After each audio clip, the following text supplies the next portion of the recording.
Now in this video we want to look at, as it says, linear equations. You have some sort of a statement where there'll be one unknown. If there's one unknown, it's solvable. Almost all of the ones that you will do, there will be one unique solution. Almost all of them. All you need to do is just solve it in a common sense sort of a manner.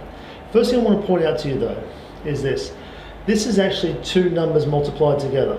Whenever you have a set of brackets, you must think of it, you must treat it as if it was just one number on its own. So at the moment you have 4 multiplied by some unknown number to get 28. Well, we know that 4 multiplied by 7 equals 28, so therefore the contents of the bracket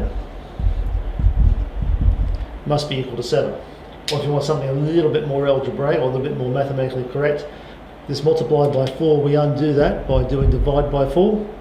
So I divide the entire left hand side by 4, divide the entire right hand side by 4, and I end up with a scenario.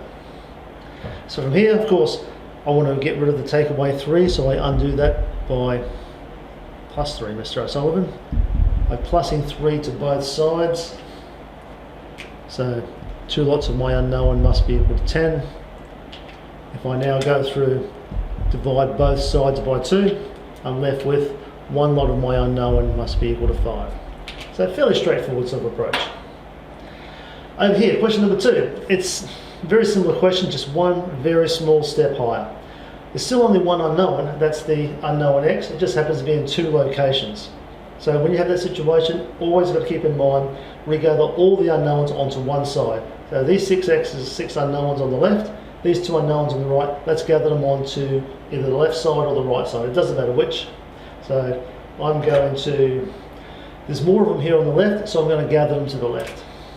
So I remove those 2 unknowns from the right hand side. To keep it balanced, I need to remove 2 unknowns from the left hand side.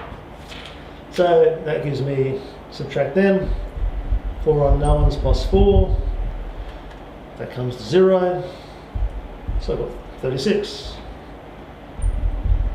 Undo the plus 4 by doing subtract 4 from both sides. 4 lots of my unknown must be 32.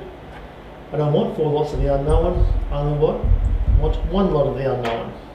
So cancel the 4's out. 1 lot of the unknown must be equal to 8. So you have those sort of problems. Then there is the third type that I want to have a look at as well. See if I can fit it in here. Now this scenario. Once again, we have still the one unknown. We've called it x, it's just a placeholder until we know its value.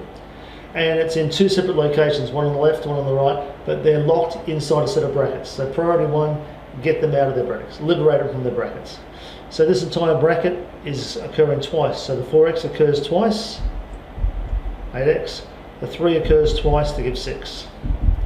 This 2x is inside a bracket which occurs 3 times, so therefore the 2x occurs 3 times, 6x.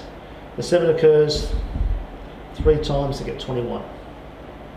From there, recombine everything onto one, all the variables on one side, everything else on the other.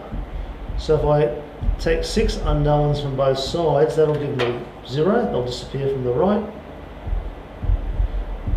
2 unknowns must be equal to 21. Undo plus 6 by doing take away 6.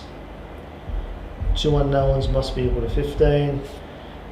So divide through by 2, my unknown must be equal to 7.5. And that's the style of problem you're going to get when it comes to linear equations.